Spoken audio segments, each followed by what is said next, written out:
चन्द्रबालं महादैत्यकालं नभो नीलकायं दुरावारमायं ओ ನನ್ನ ಚೇತನ ಆಗುನಿ ಅನಿಕೇತನ ನನ್ನ ಚೇತನ ರೂಪಗಳನ್ನು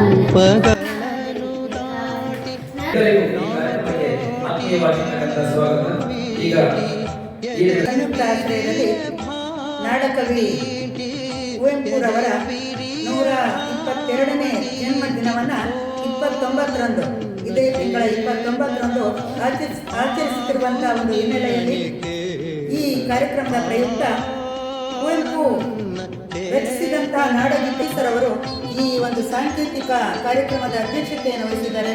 ಅವರಿಗೆ ನಮ್ಮ ಸಂಸ್ಥೆಯ ಪರವಾಗಿ ಸ್ವಾಗತವನ್ನು ಕೋರ್ತಾರೆ.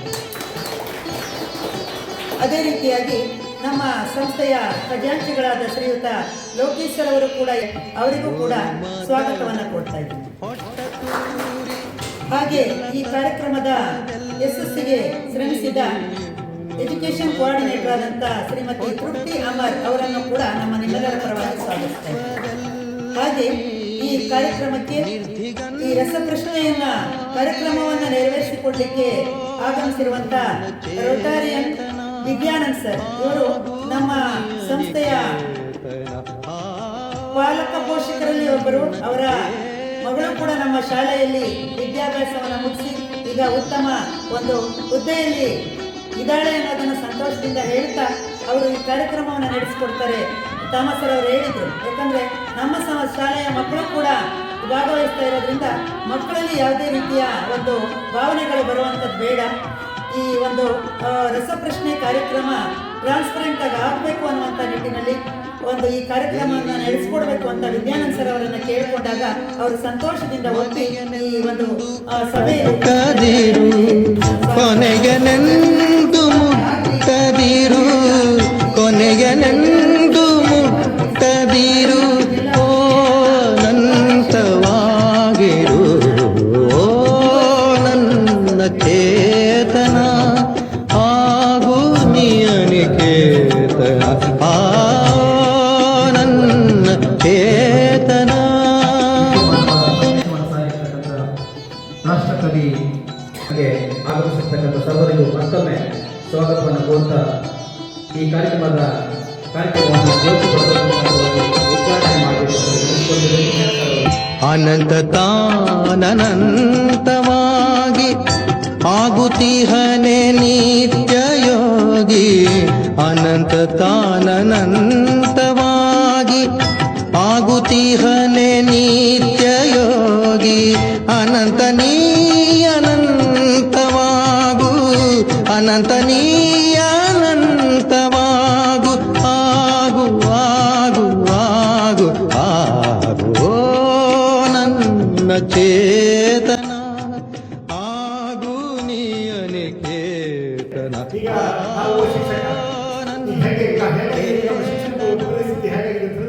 ಎಲ್ಲ ಸ್ಕೂಲ್ ಫೀಡಿಂಗ್ ಅಂತ ಇಂಥ ಪೇಜ್ನಲ್ಲಿ ಇಂಥದ್ದು ತುಂಬ ಚೆನ್ನಾಗಿದೆ ಅಂದರೆ ಮಕ್ಕಳು ಅದನ್ನು ಕನ್ನಡಿಸುವಂಥ ಪರಿಸ್ಥಿತಿ ಬಂದಿದೆ. ಅದೇ ರೀತಿ ಇಂಥವ್ರು ತುಂಬ ಚೆನ್ನಾಗಿ ಇಂಥ ಒಂದು ಬುಕ್ಕನ್ನು ಬರೆದಿದ್ದಾರೆ ಅಂತ ಹೇಳಿದ್ರೆ ಅದನ್ನು ನೋಡುವಂಥ ಕಾರ್ಯಕ್ರಮ ಎಲ್ಲರಿಗೂ ಬಂದಿದೆ. ಯಾಕಂದರೆ ಎಲ್ಲ ಬ್ಯುಸಿ ಶೆಡ್ಯೂಲ್ನಲ್ಲಿ ಇಂಥ ಒಂದು ಮಹನೀಯರನ್ನ ಈ ಕುವೆಂಪು ಶತಮಾನೋತ್ಸವದಲ್ಲಿ ಕುವೆಂಪು ಅಂತ ಬರೆದಿರುವಂಥ ಒಂದು ನಾಡಗೀತೆಗೆ 100ರ ಸಂಭ್ರಮದಲ್ಲಿ ನಾವು 122ನೇ ಅವರ ಜನ್ಮದಿನಾಚರಣೆಯನ್ನು ಆಚರಿಸುವಂಥ ಸಂದರ್ಭದಲ್ಲಿ ಮಕ್ಕಳಲ್ಲಿ ಅವರ ಬಗ್ಗೆ ಒಂದಷ್ಟು ತಿಳುವಳಿಕೆ ಮೂಡಿ ಅನ್ನೋ ಒಂದು ನಿಟ್ಟಿನಲ್ಲಿ ಈ ಒಂದು ರಸಪ್ರಶ್ನೆ ಕಾರ್ಯಕ್ರಮ ಹಮ್ಮಿಕೊಂಡ್ರೆ ಹೇಗಾಗುತ್ತೆ ಅನ್ನೋ ನಿಟ್ಟಿನಲ್ಲಿ ಈ ಒಂದು ಕಾರ್ಯಕ್ರಮವನ್ನು ನಮ್ಮ ಶಾಲೆಯಿಂದ ಆಯೋಜಿಸಿದ್ದೇವೆ. ಹಾಗಾಗಿ ತಾವೆಲ್ಲರೂ ಕೂಡ ಈ ಒಂದು ಸಂದರ್ಭದಲ್ಲಿ ಬಂದಿದ್ದೀರಿ, ಆಗಮಿಸಿದ್ದೀರಿ. ಈ ಒಂದು ನಿಟ್ಟಿನಲ್ಲಿ ನಮ್ಮ ಕಾರ್ಯಕ್ರಮ ಹೇಗಿದೆ ಅಂತಂದರೆ, ಆ ಒಂದು ಕಾರ್ಯಕ್ರಮ ಕೊಟ್ಟಾಗ ನೀವು ಆ ಒಂದು ಕುವೆಂಪು ಬಗ್ಗೆ ಒಂದು ಚಿಂತನೆ ಅಥವಾ ಅವರ ಬಗ್ಗೆ ಒಂದು ಅಧ್ಯಯನವನ್ನು ನಡೆಸ್ಕೊಂಡು ಬರ್ತೀರಿ. ಹಾಗಿದ್ದಾಗ ನಿಮ್ಮಲ್ಲಿ ಒಂದು ಜ್ಞಾನಾರ್ಜನೆ ಆಗುತ್ತೆ ಅನ್ನೋ ನಿಟ್ಟಿನಲ್ಲಿ ಇಂತಹ ಒಂದು ಕಾರ್ಯಕ್ರಮಗಳನ್ನು ನಮ್ಮ ಸ್ಕೂಲಲ್ಲಿ ಹಾಕ್ಕೊಳ್ಳಿಕ್ಕೆ ಇಷ್ಟಪಟ್ಟು ಎಲ್ಲ ಸ್ಕೂಲಿನ ಮಕ್ಕಳಿಗೂ ಕೂಡ ಇದರಲ್ಲಿ ಸ್ಪರ್ಧೆ ಮಾಡಬೇಕು.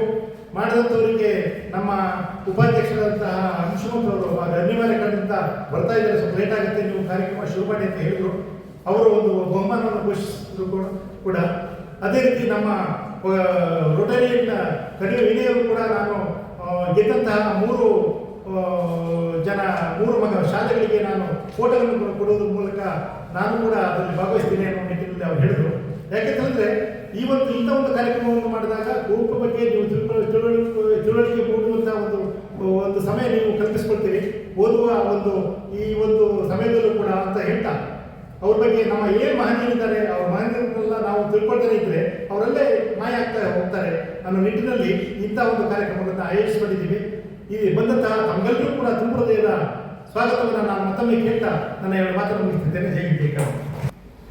ನಿಮ್ಮೊಂದಿಗೆ ಮಾತನಾಡಿರ್ತಕ್ಕಂತಹ ತಾಲೂಕು ಒಕ್ಕಲಿಗ ಸಂಘದ ಖಜಾಂಚಿಗಳಾಗಿರ್ತಕ್ಕಂಥ ಆಚರಣೆ ಮಾಡ್ತಾ ಇಲ್ಲ ವಿಶ್ವ ಮಾನವ ದಿನಾಚರಣೆಯಿಂದ ಆಚರಣೆ ಮಾಡಿ ನಾವೆಲ್ಲರೂ ಒಂದೇ, ವಿಶ್ವದಲ್ಲಿರ್ತಕ್ಕಂಥ ಮಾನವರೆಲ್ಲರೂ ಒಂದೇ ಇರ್ತಕ್ಕಂಥ ಒಂದು ಸಂದೇಶವನ್ನು ನೀಡಿರ್ತಕ್ಕಂಥ ಕವಿಯವರ ಜಯಂತಿಯನ್ನ 2016ರಿಂದ ವಿಶ್ವ ಮಾನವ ದಿನಾಚರಣೆಯಲ್ಲಿ ಆಚರಣೆ ಮಾಡ್ತೀವಿ. ಅದನ್ನು ನಾವು ಇದೇ ಬರ್ತಕ್ಕಂಥ ಸೋಮವಾರ ಆಚರಣೆ ಮಾಡ್ತೀವಿ. ಈ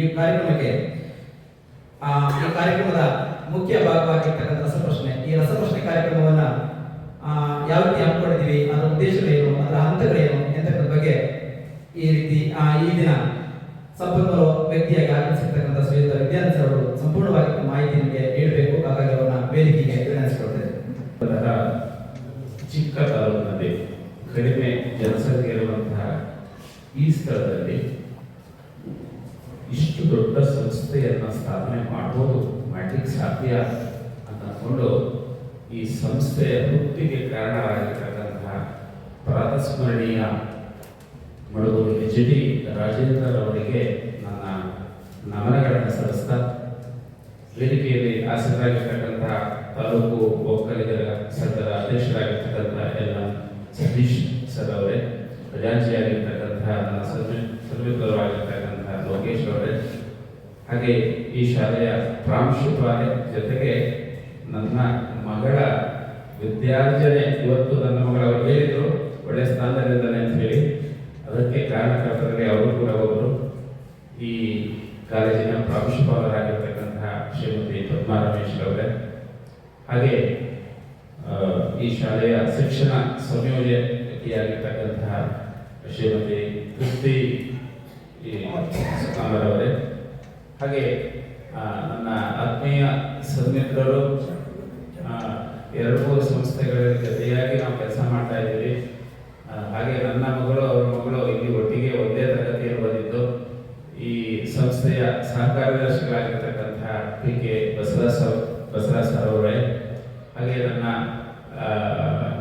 ಹೃದಯದ ಗೆಳೆಯ, ಸಮಾನ ಮನಸ್ಕ ಗೆಳೆಯ, ಕಟ್ಟಿಮನೆ ಪ್ರೌಢಶಾಲೆಯ ಮುಖ್ಯೋಪಾಧ್ಯಾಯರಾಗಿರ್ತಕ್ಕಂತಹ ಶ್ರೀಯುತ ಮಂಜುನಾಥ್ ಗೌಡ್ರೆ, ಹಾಗೆ ವಿವಿಧ ಶಾಲೆಗಳಿಂದ ಆಗಮಿಸಿರ್ತಕ್ಕಂಥ ನನ್ನೆಲ್ಲ ಶಿಕ್ಷಕ ಮಿತ್ರರೇ, ಹಾಗೆ ವಿವಿಧ ಶಾಲೆಗಳಿಂದ ಆಗಮಿಸಿರ್ತಕ್ಕಂಥ ಈ ಸ್ಪರ್ಧೆಗಾಗಿ ಬಂದಿರುವಂತಹ ಪ್ರೀತಿಯ ವಿದ್ಯಾರ್ಥಿ ಮಿತ್ರರೇ, ಮಕ್ಕಳೇ, ನಾನು ಒಂದು ಮಾತು ಹೇಳ್ತೇನೆ, ಎಲ್ಲ ಕಡೆ ಹೇಳ್ತೇನೆ, ಅದನ್ನು ಪದೇ ಅದನ್ನೇ ಹೇಳಲಿಕ್ಕೆ ಇಷ್ಟಪಡ್ತೇನೆ. ಸಾಧನೆ ಅನ್ನೋದು ಸಾಧಿಸುವವರ ಸೊತ್ತೇ ಹೊರತು ಸೋಂಬೇರಿಗಳ ಸೊತ್ತಲ್ಲ. ಅದೊಂದು ಸಣ್ಣ ಉದಾಹರಣೆ, ಬಿದಿರಿನ ಉದಾಹರಣೆಯನ್ನ ಒಂದು ಕವನದ ರೂಪದಲ್ಲಿ ಹೇಳಲಿಕ್ಕೆ ಇಷ್ಟಪಡ್ತೇನೆ. ಬಿದಿರೊಂದು ಎದುರಾಗಿ ಬ್ರಹ್ಮನಿಗೆ ಕೇಳಿದಂತೆ, ಬಿದಿರೊಂದು ಎದುರಾಗಿ ಬ್ರಹ್ಮನಿಗೆ ಕೇಳಿದಂತೆ, ಬೇಕಿತ್ತ ನಿನಗೆ ಈ ಸೃಷ್ಟಿಯಲ್ಲಿ ನನ್ನದೊಂದು ಪಾತ್ರ, ನನ್ನನ್ನು ಯಾಕೆ ಸೃಷ್ಟಿ ಮಾಡಿದೆ ನೀನು? ಬೇಕಿತ್ತ ನಿನಗೆ ಈ ಸೃಷ್ಟಿಯಲ್ಲಿ ನನ್ನದೊಂದು ಪಾತ್ರ, ಹೂವಿಲ್ಲ ಹಣ್ಣಿಲ್ಲ, ದಣಿದು ಬಂದವರಿಗೆ ನೆರಳು ಕೂಡ ನೀಡಲಾಗುವುದಿಲ್ಲ. ಹೂವಿಲ್ಲ ಹಣ್ಣಿಲ್ಲ, ದಣಿದು ಬಂದವರಿಗೆ ನೆರಳು ಕೂಡ ನೀಡಲಾಗುವುದಿಲ್ಲ. ಆಗ ಬ್ರಹ್ಮ ನಕ್ಕು ನುಡಿದನಂತೆ, ಯಾಕೆ ಸಾಧ್ಯವಿಲ್ಲ ಮನಸ್ಸು ಮಾಡಿ ನೋಡುವೊಮ್ಮೆ ಅಂತ. ಯಾಕೆ ಸಾಧ್ಯವಿಲ್ಲ ಮನಸ್ಸು ಮಾಡಿ ನೋಡುವೊಮ್ಮೆ ಅಂತ. ಬಿದಿರು ಹಠ ಹಿಡಿದು ಬೆಳೆಯಿತಂತೆ, ಬಿದಿರು ಹಠ ಹಿಡಿದು ಬೆಳೆಯಿತಂತೆ, ಮಕ್ಕಳ ಕೃಷ್ಣನ ಕೈಯಲ್ಲಿನ ಕೊಡಲಾಯಿತಂತೆ, ಮಕ್ಕಳ ತೂಗುವ ತೊಟ್ಟಿಲಾಯಿತಂತೆ, ಸುಮಂಗಲಿಯರಿಗೆ ನೀಡುವ ಬಾಗಿನದ ಮೊರವಾಯಿತಂತೆ, ಬಟ್ಟೆ ಒಣಗಿಸುವ ಕೋಲಾಯಿತಂತೆ, ಏರುವವನಿಗೆ ಏಣಿಯಾಯಿತಂತೆ, ನಾವಿಕನಿಗೆ ಹುಟ್ಟು ಆಯಿತಂತೆ, ಮರದ ಕಂಬವಾಯಿತಂತೆ, ಕೊನೆಗೆ ಶವ ಎತ್ತಲು ಆಧಾರವಾಯಿತಂತೆ. ಅಂದ್ರೆ ಚಟ್ಟಕ್ಕೆ ಕೂಡ ಬೆದರನೆ ಬಳಸಿದವರು. ಹೀಗೆ ಬೆಳೆದ ಬೆದಿರು ಮನುಜನಿಗೆ ಒಂದು ಗುಟ್ಟು ಹೇಳಿದಂತೆ, ಹೀಗೆ ಬೆಳೆದ ಬಿದಿರು ಮನುಜನಿಗೆ ಒಂದು ಗುಟ್ಟು ಹೇಳಿದಂತೆ, ನನ್ನಿಂದ ಏನಾಗದು ಎಂದು ಕೈ ಚೆಲ್ಲದಿರು ಮನುಜ, ನನ್ನಿಂದ ಏನಾಗದು ಎಂದು ಕೈ ಚೆಲ್ಲದಿರು ಮನುಜ, ಮನಸ್ಸು ಮಾಡಿ ನೋಡುವೊಮ್ಮೆ ಅಂತ. ಎಕ್ಕಷ್ಟಿತ್ತು ಒಂದು ಬಿದಿರು, ಇಷ್ಟೆಲ್ಲ ಸಾಧನೆ ಮಾಡೋದಾದ್ರೆ ಮಕ್ಕಳೇ, ನಾನು ಓದ್ತಿರ್ಬೇಕಾದ್ರೆ ಬಹಳ ಕಷ್ಟದ ದಿನಗಳು ಮಂಜುನಾಥ್ ಗೌಡರಿಗೆ ಗೊತ್ತಿದ್ದಾವೆ, ಎಷ್ಟು ಕಷ್ಟ ಇತ್ತು ಅಂತ ಹೇಳಿ. ನನಗೆ ಇದ್ದಿದ್ದು ಒಂದು ಅಂಗಿ ಒಂದು ಚಡ್ಡಿ, ನಿಮ್ಮ ಹಾಗೆ ಓದ್ಬೇಕಾದ್ರೆ ಒಂದೇ ಅಂಗಿ ಒಂದೇ ಚಡ್ಡಿ. ಗಂಡ್ಮಕ್ಳಿಗೆ ಗೊತ್ತಿದೆ ಚಡ್ಡಿಯಲ್ಲಿ ಜಾಸ್ತಿ ಹರಿಯುತ್ತೆ ಅಂತ, ಅದಕ್ಕೆ ಮತ್ತೆ ಪ್ಯಾಚ್ ಹಾಕೊಂಡು ಹೋಗ್ತಾ ಇದ್ದೀವಿ. ಆದ್ರೆ ಮಕ್ಕಳು ಈಗ ನಿಮ್ಮ ಹತ್ರ ಕನಿಷ್ಠ ಒಬ್ಬೊಬ್ಬರ ಹತ್ರ 25-30 ಜೊತೆ ಬಟ್ಟೆ ಇದೆ, ಹೌದಾ? ನಮ್ಗೆ ಆಗ ಪ್ರಾಪಂಚಿಕ ಜ್ಞಾನ ಎಲ್ಲಿಂದ ಬರ್ತಾ ಇತ್ತು ಅಂತ ಕೇಳಿದ್ರೆ ಕೇವಲ ಶಾಲೆಯಲ್ಲಿ ಮಾತ್ರ ಅಧ್ಯಾಪಕರು ಏನು ಹೇಳ್ತಾರೋ ಅಷ್ಟೇ ಜ್ಞಾನ ಸಿಗ್ತಾ ಇತ್ತು. ನಾವಂತರ ಬಾವಿ ಒಳಗಡೆ ಇರುವಂತಹ ಕಪ್ಪೆಗಳ ರೀತಿಯಲ್ಲಿದ್ವಿ. ಈಗ ಹಾಗಲ್ಲ, ಇಡೀ ಪ್ರಪಂಚದ ಜ್ಞಾನ ನಿಮ್ಮ ಕೈಯಲ್ಲಿದೆ. ಕೈಯಲ್ಲಿದ್ರೆ ಯಾವುದಲ್ಲಿ? ಜಂಗಮವಾಣಿ ಅಲ್ವಾ, ಮೊಬೈಲ್ನಲ್ಲಿದೆ. ಎಲ್ಲ ಕಡೆಯಿಂದ ಜ್ಞಾನ ಸಿಗ್ತಾ ಇದೆ ನಿಮಗೆ. ಪಠ್ಯದ ಜೊತೆಗೆ ಪಠ್ಯೇತರ ಎಲ್ಲ ವಿಚಾರಗಳು ನಿಮ್ಗೆ ಗೊತ್ತಾಗ್ತಾ ಇದೆ. ಬಹುಶಃ ನನಗಿಂತ ಹೆಚ್ಚು ತಿಳುವಳಿಕೆ ನಿಮ್ಗೆ ಇರ್ಬೋದು ಅಂತ ಅನ್ಕೊಳ್ತೇನೆ ಕೆಲವು ವಿಷಯಗಳಲ್ಲಿ. ಮೊಬೈಲ್ ನಮಗೆ ಬರೀ ಆಫು ಆನು ವಾಟ್ಸಪ್ ಕಳಿಸೋದು ರಿಸೀವ್ ಮಾಡೋದು ಅಷ್ಟು ಬಿಟ್ಟರೆ ಬೇರೆ ಏನೇನೂ ಗೊತ್ತಿಲ್ಲ. ನಾವು ಅದರಲ್ಲಿ ಇನ್ನೂ LKG, ಆದರೆ ನೀವು ಮಾಸ್ಟರ್ ಡಿಗ್ರಿಯನ್ನು ಪಡ್ಕೊಂಡಿದ್ದೀರಿ ಈಗಾಗಲೇ ಅದರಲ್ಲಿ ಅಲ್ವಾ? ಹಾಗಾಗಿ ಅದನ್ನು ಸದುಪಯೋಗಪಡಿಸ್ಕೊಳ್ಳಿ. ಇವತ್ತು ಮೇಡಮ್ ಹೇಳಿದ ಹಾಗೆ ರಾಷ್ಟ್ರಕವಿ ರಸಋಷಿ ಕುವೆಂಪುರವರ ಜನ್ಮದಿನದ ಅಂಗವಾಗಿ, ಅಂದರೆ ಬರುವಂತಹ 29ನೇ ತಾರೀಕು ವಿಶ್ವ ಮಾನವ ದಿನವನ್ನಾಗಿ ಆಚರಣೆ ಮಾಡಲಾಗ್ತದೆ. ಅದರ ನಿಮಿತ್ತವಾಗಿ ತಾಲೂಕು ಮಟ್ಟದ ರಸಪ್ರಶ್ನೆ ಸ್ಪರ್ಧೆಯನ್ನ ಈ ಶಾಲೆಯಲ್ಲಿ ನಡೆಸ್ತಾ ಇದ್ದಾರೆ. ನನಗೆ ತುಂಬಾ ಹೆಮ್ಮೆ ಇದೆ ಮೇಡಮ್. ಈ ಶಾಲೆಯಲ್ಲಿ ಯಾವುದೇ ಕಾರ್ಯಕ್ರಮ ನಡೆದರೂ ಅತ್ಯಂತ ಶಿಸ್ತುಬದ್ಧವಾಗಿ ನಡೆಯುತ್ತೆ. ಅತ್ಯಂತ ಶಿಸ್ತು, ಯಾವುದರಲ್ಲೂ ಕೊರತೆ ಇಲ್ಲ. ನಮ್ಮನ್ನ ಬರಮಾಡಿಕೊಡೋದ್ರಿಂದ ಹಿಡಿದು ವಾಪಸ್ ಹೋಗುವ ತನಕ ಅತ್ಯಂತ ಶಿಸ್ತುಬದ್ಧವಾಗಿ ಇಲ್ಲಿಯ ಪ್ರಾಚಾರ್ಯರು ಇರ್ಬೋದು, ಆಡಳಿತ ಮಂಡಳಿ ಇರ್ಬೋದು, ಇಲ್ಲಿಯ ಶಿಕ್ಷಕ ಬಂಧುಗಳು ಇರ್ಬೋದು, ಹಾಗೆ ಇಲ್ಲಿಯ ವಿದ್ಯಾರ್ಥಿಗಳು ಇರ್ಬೋದು, ಎಲ್ಲರೂ ಕೂಡ ನಿಸ್ವಾರ್ಥ ಮನೋಭಾವನೆಯಿಂದ ಆ ಸೇವೆಯನ್ನು ಮಾಡ್ತಾರೆ. ತುಂಬಾ ಖುಷಿ ಆಗುತ್ತೆ ಮೇಡಮ್. ಒಂದ್ಸರಿ ಜೋರಾಗಿ ಮಕ್ಕಳಿಗೆ ಚಪ್ಪಾಳೆ ಬರ್ತಾರೆ. ಇನ್ನು ನಾನು ರಸಪ್ರಶ್ನೆ ವಿಷಯಕ್ಕೆ ಬರ್ತೇನೆ. ಈಗಾಗಲೇ ಮತಾಯಿ ಸರ್ ಹೇಳಿದ ಹಾಗೆ ಕುವೆಂಪು ಹಾಗೂ ತೇಜಸ್ವಿಯವರು ಯಾರು ಗೊತ್ತಲ್ಲ, ತೇಜಸ್ವಿಯವರು ಕುವೆಂಪುರವರ ಮಗನ ಸುಪುತ್ರ. ಅವರ ಬಗ್ಗೆ ಇವತ್ತು ರಸಪ್ರಶ್ನೆ. ಆದ್ರೆ ಜಾಸ್ತಿ ಕುವೆಂಪು ಬಗ್ಗೆನೆ, ಕೆಲವು ಪ್ರಶ್ನೆಗಳು ಮಾತ್ರ ತೇಜಸ್ವಿ ಬಗ್ಗೆ ಇರ್ತದೆ. ಮೊದಲಿಗೆ ನಿಮಗೆ ಲಿಖಿತ ರಸಪ್ರಶ್ನೆಗಾಗಿ ನಿಮಗೆ ಪ್ರಶ್ನೆ ಪತ್ರಿಕೆಯನ್ನು ನೀಡಲಾಗ್ತದೆ ಮಕ್ಕಳೇ. ಅರ್ಧ ಗಂಟೆ ಸಮಯ ಇರ್ತದೆ. ಎಷ್ಟು ಹೇಳಿ? ಅರ್ಧ ಗಂಟೆ. 30 ಪ್ರಶ್ನೆಗಳು ಇರ್ತವೆ. ಪ್ರತಿಯೊಂದಕ್ಕೂ 4 ಉತ್ತರಗಳು ಇರ್ತವೆ. ಸರಿಯಾದ ಉತ್ತರ ಯಾವುದು ಅದನ್ನ ನೀವು ಅಲ್ಲಿ ಪ್ರಶ್ನೆಗೆ ABCD ಅಂತ ಅಥವಾ I ಅಂತ ಹೇಳಿ 4 ಆಪ್ಷನ್ ಅನ್ನ ಕೊಟ್ಟಿರುತ್ತೆ. ಅದರ ಮುಂದೆ ನೀವು ರೈಟ್ ಮಾರ್ಕ್ ಮಾಡಬೇಕು. ಯಾವುದು? ಆಲ್ಫಾಬೆಟಿಕ್ ಇದ್ರೆ ಆಲ್ಫಾಬೆಟಿಕ್ ಜೊತೆಗೆ ಇಲ್ಲದ ಸಂಖ್ಯೆ 1 2 3 4 ಕೊಟ್ಟಿದ್ರೆ ಆ 1 2 3 4 ಇದೆಯಲ್ಲ ಅದರ ಮೇಲೆ ರೈಟ್ ಮಾರ್ಕನ್ನ ಮಾಡಬೇಕು. ಯಾವುದೇ ಕಾರಣಕ್ಕೂ ಒಂದನ್ನು ರೈಟ್ ಮಾಡಿ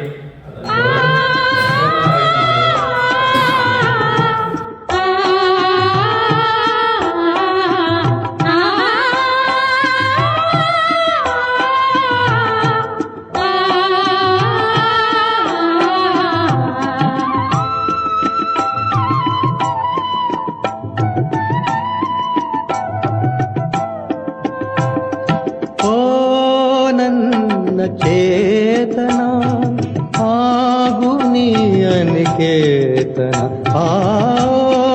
ನನ್ನ ಚೇತನ ರೂಪಗಳನ್ನು ದಾಟಿ ನಾಮಕೋಟಿಗಳನ್ನು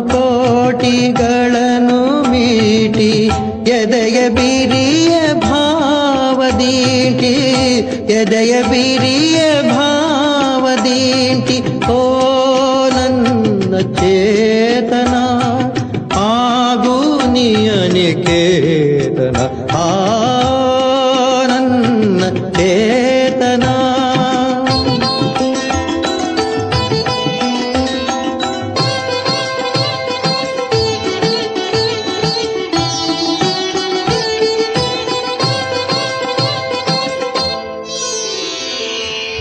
ನೂರು ಮಾತದ ಹೊಟ್ಟ ತೂರಿ ಎಲ್ಲ ತತ್ವದಲ್ಲೇ ಮೀರಿ ನೂರು ಮಾತದ ಹೊಟ್ಟ ತೂರಿ ಎಲ್ಲ ತತ್ವದಲ್ಲೇ ಮೀರಿ ನಿರ್ಧಿಗಂತವಾಗಿ ಏರಿ ಓ ನನ್ನ ಚೇತನ ಆಗು ನಿಯನಿಕೇತನ ಆ ನನ್ನ ಚೇತನ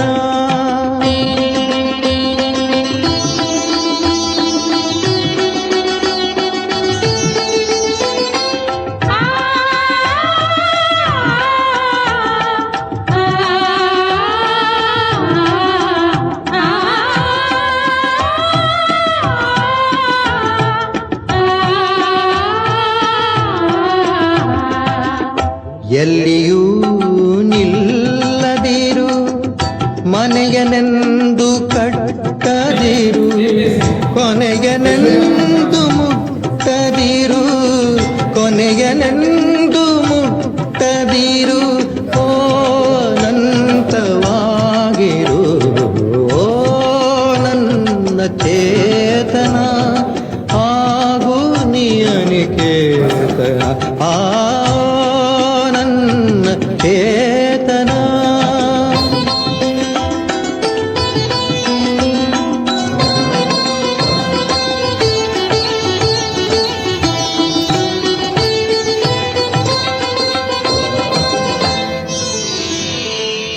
ಅನಂತ ತಾನಂತವಾಗಿ ಆಗುತ್ತಿಹನೆ ನಿತ್ಯ ಯೋಗಿ ಅನಂತ ತಾನಂತ